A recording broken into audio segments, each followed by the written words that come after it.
12월 16일 아침 송은재 TV 시작합니다. 한동훈 대표가 조금 전에 기자회견을 열고 국민의힘 대표직을 사퇴한다라고 밝혔습니다. 그러니까 지난 3일 비상계엄이 있고 난 다음에 이제 보름여가 지나가고 있고 또 윤 대통령에 대한 탄핵이 있은 지 이제 이틀이 지나가고 있습니다. 한동훈 대표가 결국 당대표직을 사퇴를 했습니다. 오늘 오전에도 좀 일찍 제가 방송을 하려고 했는데 제가 지금 들으시면 아시겠지만 이 감기 기운이 좀 있습니다. 그래서 저는 언제나 이 감기 기운을 목으로 앓습니다. 목이 먼저 아픕니다. 그래서 목소리가 좀 좋지 않습니다. 양해해 주시기 바라고요. 감기 조심하시기 바랍니다. 한동훈 대표가 자신을 지지했거나 또 비판했거나 모든 이 국민들에게 또 지지층에 미안하다라고 했고 사죄도 했습니다. 자신이 정말 이 국면을 비상계엄과 이 탄핵 국면을 헤쳐나가 보기 위해서 안간힘을 썼지만 여러 가지로 부족했다라고 인정도 했습니다. 오늘 오후 3시에 의원총회가 열립니다. 국민의힘은 비대위 체제로 전환이 됐고 비대위원장은 이제 권성동 대표 권한대행이 비대위원장을 임명을 합니다. 지정을 합니다. 그러면 전국위의 추인을 받아야 합니다. 비대위원장으로도 지금 몇 사람이 거론이 되고 있는데 누가 적정하냐 많은 논란이 있습니다. 이제 좀 시간이 지난 만큼 정리할 필요가 있겠습니다. 한동훈 대표도 오늘 그 부분에 대해서 간략하지만 명쾌하게 정리를 했습니다. 제 생각과 거의 비슷합니다. 이런 것들이었습니다. 윤 대통령에 대한 비상계엄, 이 비상계엄이 잘 된 것이다. 또는 잘못된 것이다. 잘못됐다면 정치적으로 잘못됐느냐, 법적으로도 잘못됐느냐. 이 두 갈래 길이 있습니다. 비상계엄이 잘못된 것이라고 해도 윤 대통령에 대한 탄핵을 하는 것이 맞았느냐, 아니냐, 다른 길을 찾아봐야 하느냐. 이렇게 이제 논란이 나뉩니다. 법치와 공정, 국민을 기준으로 했을 때 윤 대통령의 비상계엄이 잘 됐다라고 하는 비상계엄을 찬성하는 논리에는 도저히 수긍할 수 없습니다. 부정선거에 대한 의혹도 저도 가지고 있고 또 중국 간첩 문제도 심각하고 무엇보다 가장 심각한 것은 이재명 전 민주당의 국정마비입니다. 국회를 장악해서 윤석열 정부를 완전히 마비시키는 자신을 수사한 검찰, 자신을 재판하는 판사까지 탄핵하겠다라고 하고 이 장관들을 탄핵하고 줄줄이 탄핵하고 저런 행태는 도저히 용서할 수가 없다라는 부분을 인정합니다. 그럼에도 불구하고 45년 만에 군부대가 동원이 되는 이 비상계엄이 선언이 된 데는 찬성할 수가 없습니다. 계엄이 심각한 것은 군대가 동원이 된다라고 하는 점입니다. 무엇보다. 그래서 굉장히 규정도 까다롭고 이게 전두환 신군부 당시에 이제 한번 논란이 되고 처벌을 받았습니다. 그리고 87년도에 지금의 헌법이 만들어졌습니다. 지금의 헌법이 만들어지면서 대통령의 국회 해산권도 없앴고 국회 위주로 만들어진 겁니다. 대통령의 비상계엄, 이거는 남북한 대치 상황에서 존속을 시키지만 국회가 전체를 통제할 수 있도록 이렇게 규정이 되어 있습니다. 지금의 87년 헌법입니다. 정말 심각한 상황이라 하더라도 국정에 군대가 동원이 되는 것은 인정할 수 없습니다. 그래서 이 비상계엄이 정당했다라고 하는 주장은 절대로 찬성할 수 없습니다. 문제는 비상계엄이 잘못됐는데 이게 정치적인 결정으로 잘못된 것이냐, 법적으로도 문제가 있는 것이냐. 그런데 생중계를 통해서, TV 생중계를 통해서, 유튜브를 통해서 많은 국민들이 다른 곳은 몰라도 국회에 군부대가 진입하는 것을 모두 봤습니다. 군부대가 국회 본관으로 유리창을 깨고 들어가는 것을 모두 봤습니다. 정말 조마조마했고 모두 걱정으로 잠을 이루지 못했습니다. 혹시나 45년 전에 있었던 유혈 충돌이 또 일어나는 것은 아니냐. 그런데 곧바로 국회의원들이 담을 넘고 해서 모두 모여서 그 앞자리에 한동훈이 있었습니다. 한동훈과 국민의힘도 18명이 나서서 이 민주당과 함께 비상계엄에 대해서 해제 조치를 했습니다. 그래서 비상계엄은 그 자체로도 실패했지만 국회의 해제 조치로, 해제 결정으로 끝났습니다. 유혈 사태는 막았습니다. 이제 이런 비상계엄이 있고 난 다음에 이게 얼마나 충격적인 일이었느냐라는 것은 우리 경제로, 세계의 반응으로, 국민들의 충격으로 다 나타났습니다. 엄청난 어려움이 닥쳤습니다. 이 어려움이 닥친 상황에서 비상계엄이 잘못됐는데 이 부분에 대해서 윤석열 대통령의 임기 단축, 이 이야기가 되지 않을 수 없습니다. 문제는 이걸 어떻게 풀 것이냐. 윤석열 대통령이 임기를 6개월, 1년 더 여유를 갖고 그대로 끌고 갈 수가 있느냐. 개헌이나 여러 가지 이유로 끌고 갈 수가 있느냐. 끌고 갈 수 없다라는 것이 드러났습니다.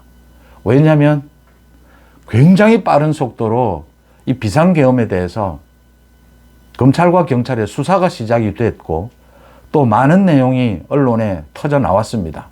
국회에서 계속 증언이 있었습니다. 많은 증언들이 터져 나오고 검찰, 경찰 수사가 있으면서 수많은 관계자들이 계엄, 국방부 장관, 계엄 사령관 등 모두 구속이 됐습니다. 윤 대통령도 18일 또 2차 소환을 통보를 받았습니다. 윤 대통령이 또 1차 소환 때처럼 응하지 않으면 아마 지금의 검찰, 경찰 공수처의 수사로 보면 윤 대통령이 체포될 것이다. 구속될 것으로 예상이 됩니다. 현직 대통령이 구속되는 이런 상황에서 이걸 지금 6개월, 1년 뒤로 미룰 수는 없다. 당장 어떤 형태로든지 약간의 여유는 두더라도 퇴진은 해야 한다. 퇴진하는 것이 맞느냐, 이 탄핵하는 것이 맞느냐 논란이 일 수 있습니다. 여기에서 이제 가장 첨예해집니다. 보수우파 윤석열 정부를 지지했던 많은 사람들도 이 비상계엄은 잘못됐다라고 하지만 대통령에 대한 탄핵은 또 안 된다. 다른 방법을 찾아야 한다. 다른 방법이 있겠느냐라고 하는 것입니다. 없었다라고 하는 것입니다. 오늘 한동훈 대표도 그 이야기를 했습니다. 자신도 다른 방법을 찾기 위해서 몸부림을 쳤지만 찾지 못했다. 2개월 뒤에 윤 대통령이 퇴진을 약속한다. 지금의 검찰 수사로 보건대 이 2개월 뒤에 윤 대통령의 스스로 퇴진하는 것이 지켜질 수도 없고 지켜지지도 않는다라고 하는 것입니다. 지금 당장 구속이 거론이 되는 형편입니다. 이런 상황에서 탄핵을 결정할 수밖에 없었다. 그래서 비상계엄이 잘못됐고 그걸 해제하는 데 앞장섰던 한동훈으로서는 이 탄핵이든 윤 대통령의 퇴진이든 이 길을 갈 수밖에 없었다. 그런데 여기에서 이제 보수파가 분열이 되고 국민의힘이 분열이 되는 이런 상황을 맞았습니다. 결국은 난장판이 됐습니다. 국민의힘은 20년, 30년 전에 보는 그런 의원총회가 또 벌어졌습니다. 거의 폭행과 폭언이 난무하는 이런 상황이 됐고 한동훈으로서는 이 과정에서 믿었던 장동혁도 반대표를 던지고 최고위원직에서 사퇴를 하면서 더 이상 버티는 것은 힘들어졌습니다. 그러면 앞으로는 어떻게 될 것이냐 간략하게 짚어볼 필요가 있습니다. 여러 가지 논란들이 있지만 가장 중요한 것은 윤 대통령에 대한 수사입니다. 검찰과 경찰 공수처의 수사입니다. 구속으로 이어지는 것이 거의 당연한 수순으로 보입니다. 현직 대통령이 구속되는 상황입니다. 구속이 돼서 기소가 되고 재판이 일어나게 될 것이고 헌법재판소의 심리가 진행이 됩니다. 탄핵에 대한. 민주당 이재명에 대해서는 선거법 위반 재판 3.3 원칙입니다. 6개월 이내에 이제 대법원까지 모두 선거법 위반 1심에서 징역 1년 집행유예 2년입니다. 이게 확정이 됩니다. 시간 싸움이라는 이야기도 하고 헌법재판소와 지금 법원, 사법부에 시간을 둔 이게 무슨 경쟁하다시피 이런 상황이 됐습니다. 가장 여기에서 핵심적인 것은 헌법재판소의 이 결정이 3명이 더 보강이 되느냐, 4월 18일에는 또 헌법재판관 2명이 퇴진을 한다, 퇴임을 한다, 많은 것들이 있지만 지금으로 봐서 2월이나 3월에 이 선고가 나올 가능성이 높습니다. 또 전 국민이 지켜보는 가운데 국회에 군대가 진입하는 것은 확실합니다. 그리고 또 여러 가지 구속영장과 판결을 통해서 이 정치인에 대한 체포 시도가 있었다라는 것은 확실합니다. 이런 것에 비추어 봤을 때 윤석열 대통령의 헌법재판소의 판결, 이게 시간이 얼마나 걸리느냐는 뭐 여전히 숙제로 남아있지만 결코 윤 대통령에게 유리하지 않다. 이 탄핵에 대한 심판. 더 심각한 것은 윤 대통령에 대한 검찰과 경찰의 수사입니다. 더 심각할 것이다 라고 보입니다. 그러면 조기 대선이 이야기될 수밖에 없습니다. 3월까지 헌법재판소에 판결이 나오게 되면 5월입니다. 조기 대선은. 4월 아니면 5월에 조기 대선이 일어나게 될 것이다. 그렇다면 3월쯤이 되면 많은 국민들이 이제 이야기하게 될 겁니다. 진영을 가리지 않고 윤 대통령과 이재명을 놓고 3월이면 이재명의 2심 선고가 나옵니다. 선거법 위반 징역형입니다. 대법원 판결만 남겨두게 됩니다. 윤석열 대통령에 대한 헌법재판소의 판결이 나오게 됩니다. 재판이 그렇게 기소가 되더라도 재판이 그렇게 빨리 진행될 것으로 보이지는 않습니다. 헌법재판소의 판결은 나온다라고 하는 점입니다. 그러면 국민들은 묻게 될 겁니다. 윤석열 대통령에 대한 헌법재판소의 판결, 뭐 이게 완전히 이걸로 탄핵할 사안은 아니다라고 날 수도 있고 그러면 모든 것은 원위치입니다. 그런데 탄핵이 인용이 된다면 국민들은 묻게 될 겁니다. 좋다. 헌법재판소에서 대통령에 대한 탄핵이 인용이 됐다. 그러면 이재명의 선거법 위반 2심에서 저 징역형을 선고받은 이재명은 어떻게 할 것이냐. 저 사람이 만약에 대통령 선거에 출마하고 대통령이 된다면 또 곧바로 대통령직에서 끌어내려지거나 탄핵을 해야 하거나 곧바로 또 대법원 판결이 나오게 되면 이재명은 끝장이 납니다. 선거 중간에 끝장이 나든 뭐 대통령이 당선될 리도 없지만 된다 해도 끝장이 납니다. 이 사태를 어떻게 할 것이냐라는 부분입니다. 이 부분을 헌법재판소와 지금 대한민국의 사법부가 고민하게 될 것이다라고 보이고요. 더 중요한 것은 제가 이 비상계엄이 있을 때부터 처음부터 확실하게 말씀을 드렸던 겁니다. 이 비상계엄은 잘못된 것이고 지금부터 엄청난 혼란이 있을 텐데 거기에 대처하는 가장 큰 원칙은 범죄자 이재명이 대통령이 되는 것은 막아야 한다. 이 하나로 모두가 뭉칠 수 있다라고 했습니다. 뭐 지금 분열, 위기입니다. 그런데 뭉칠 수 있습니다. 한동훈 대표에 대해서 많은 비판을 합니다. 저도 상당 부분 동의합니다. 일단 이번 이 비상계엄을 막는 데는 성공했는데 탄핵에 대해서 대처하면서 한동훈 대표가 좀 무책임한 언행들 또 개인적인 감정에 좀 휩싸이는 이 전체 국민들에게 설득력이 약한 또 뭐 실질적인 정치력, 자신이 의도한 대로 이 당을 이끌어가는 정치력, 또 싸움꾼 같은, 싸움닭 같은 이런 모습들 여전히 극복하지 못했다라는 것도 보여줬습니다. 그럼에도 불구하고 앞으로의 일입니다. 인선에 관한 일입니다. 지금 비대위원장으로 권영세, 나경원, 뭐 김무성, 원희룡 등이 거론이 되고 있습니다. 이게 지금 맞는 일입니까? 권성동은 상당히 사실은 윤석열 대통령과 지금 거리가 멀어졌습니다. 권성동이 이제 이 권한을 맡았고 오늘 오후 3시에 비대위원장을 선임을 하는데 지금 또다시 권영세, 소위 친윤 핵심, 나경원, 원희룡은 불신임을 받았습니다. 나경원, 원희룡은 아니지 않느냐. 그리고 김무성은 더더욱 아니지 않느냐.